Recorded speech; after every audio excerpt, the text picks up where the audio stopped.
Tras una portada que inducía a interpretarlo como si de un juego infantil y amigable se tratase, se escondía un simulador no realista de competición realmente desafiante. Su título fue Revolt y hoy lo vamos a recordar como se merece.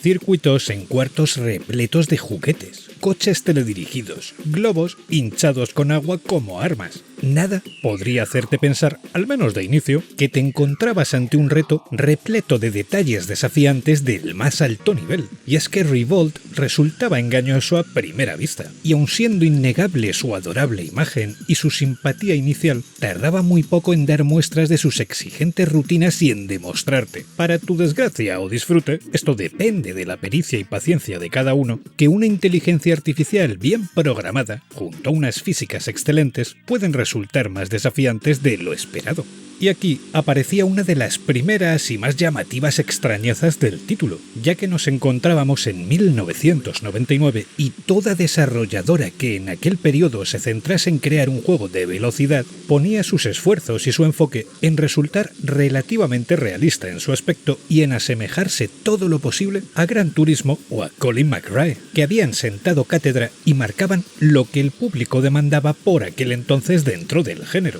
Pero Acclaim y Prove Studios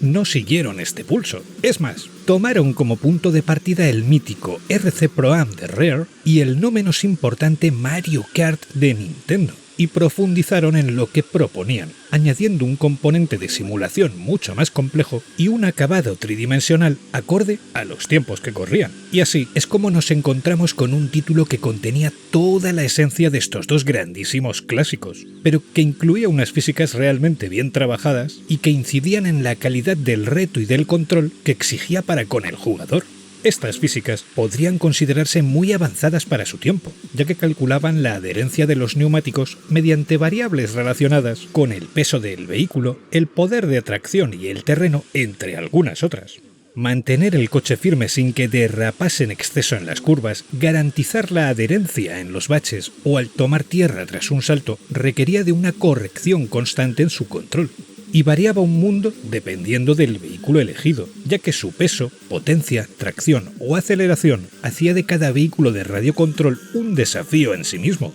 sobre todo una vez nos decidíamos por pilotar las categorías más exigentes. Los circuitos tampoco ayudaban, pues contaban con todo tipo de trampas y de terrenos distintos, así como con saltos, tramos de gran inclinación e inclusive superficies resbaladizas, haciendo lucir, de nuevo, a esa fenomenal física integrada. Y el hecho de que los rivales pudiesen adelantarnos con el uso de turbos, lanzarnos cohetes, hacernos perder el control tras soltar aceite sobre la pista o mermar nuestra potencia con cierto power-up, lo convertía en aún más desafiante. Y si bien su inteligencia artificial no era del todo perfecta, en todo momento aportaba a unos contrincantes que resultaban peligrosos y que competían para ganar, siendo muy fácil perder un buen puesto en muy pocos segundos.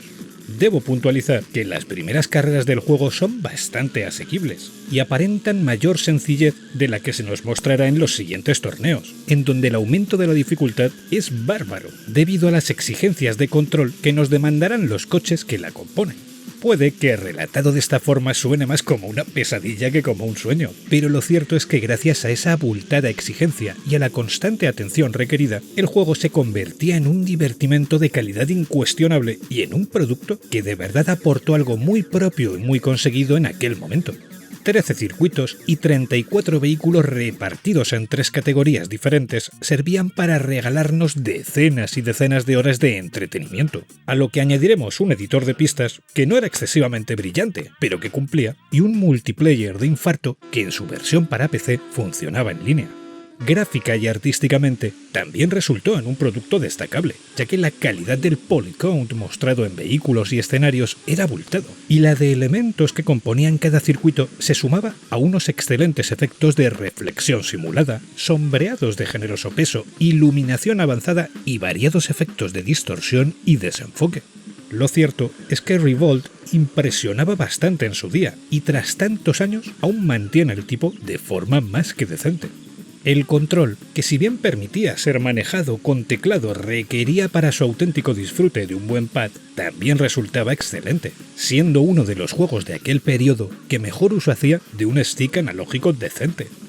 Como punto negativo, y es cuestionable y para nada pesa demasiado, las pistas de audio parecían un poco fuera de juego, con un sonido electrónico que a veces acompañaba y a veces no, pero que tampoco hacía demasiado daño. Para compensarlo, a nivel de efectos de sonido era todo lo contrario, variado, con efectos muy simpáticos y de gran calidad. El título apareció también versionado para PlayStation, Nintendo 64 y Dreamcast. Y tanto la versión de Sony como la de Nintendo se resintieron bastante en comparación con la original para PC, ya que desaparecían multitud de efectos, se reducía el polycount, se competía contra un número menor de contrincantes, la distancia de dibujo era increíblemente inferior y la tasa de frames preocupantemente baja. Y es que quisiese insistir en que el juego para PC ya era un producto puntero que estaba mucho más cerca de lo que podían permitirse las máquinas de 128 bits que de la potencia de las de 32 o 64. Estas versiones fueron bastante criticadas en su día y recibieron puntuaciones mediocres en líneas generales. Y si bien estoy de acuerdo en que no brillaban tanto, cuando he jugado con ellas me he divertido, pese a sus limitaciones. La versión de Dreamcast es la que se llevó la palma, ya que contó con un port estupendo que podía funcionar a 60 frames por segundo y en alta resolución, y que respetaba casi por completo todas las virtudes gráficas y de físicas del original, además de contar con el mejor modo multi, ya que si bien en PlayStation y Nintendo 64 podía jugarse a 2 y 4 jugadores en pantalla partida, en estas máquinas no funcionaban muy bien estos modos por culpa de un rendimiento muy limitado, cosa que en Dreamcast no se daba de forma tan pronunciada, con un multi a 4 que resultaba espectacular y sumamente divertido. A día de hoy, la mejor forma de disfrutar con Revolt es consiguiendo la versión disponible para PC en GOG.com, que está optimizada para funcionar en resoluciones actuales, como 1080 o 4K, y que acepta el uso de los pads más extendidos, como en el caso de los de PlayStation 4 o Xbox. Lo mejor de todo es que prácticamente cualquier equipo se puede permitir mover Revolt a toda pastilla, así que tan siquiera importa el hecho de que solo dispongas de un discreto portátil con años a sus espaldas. Funcionará genial y lucirá de escándalo. Allá por el 2000 apareció un spin-off titulado RC Revenge para PlayStation, pero ni es considerado como una secuela oficial por obviar su sistema de juego original, la simulación física ya no era tan decisiva, ni ofrecía las abultadas calidades del primero, siendo un producto que estaba más cerca de una mezcla entre Mario Kart y Micro Machines, pero que no alcanzaba realmente a ninguna, pese a resultar en un juego agradable para la vista y más variado, ya que permitía pilotar coches y embarcaciones de radiocontrol, e inclusive en algunas pruebas alternar entre ambos tipos. Este mismo título apareció versionado para PlayStation 2 en 2001, bajo el título de RC Revenge Pro, y si bien lucía con mayor resolución y ofrecía un mejor apartado gráfico en general, contaba con los mismos defectos de su versión inicial, resultando en un juego que, si bien no era malo en absoluto, tampoco brillaba como el Revolt original. A modo de curiosidad, existió una versión para Xbox que se canceló en su tramo final de desarrollo, debido a la quiebra de Acclaim. También existió una versión arcade no muy difundida que aportaba más pistas y vehículos junto a un apartado gráfico algo más refinado y que se distribuyó sin demasiado éxito durante 2004.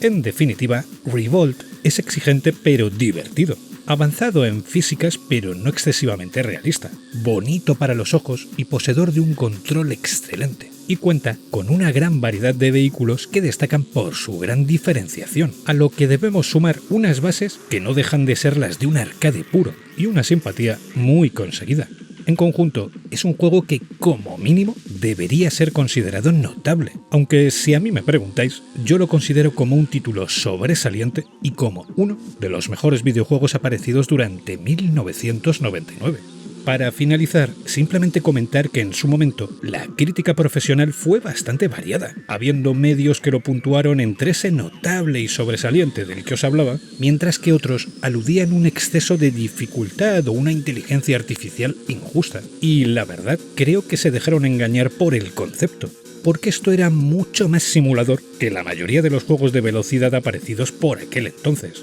y esto no puede contemplarse como negativo en absoluto.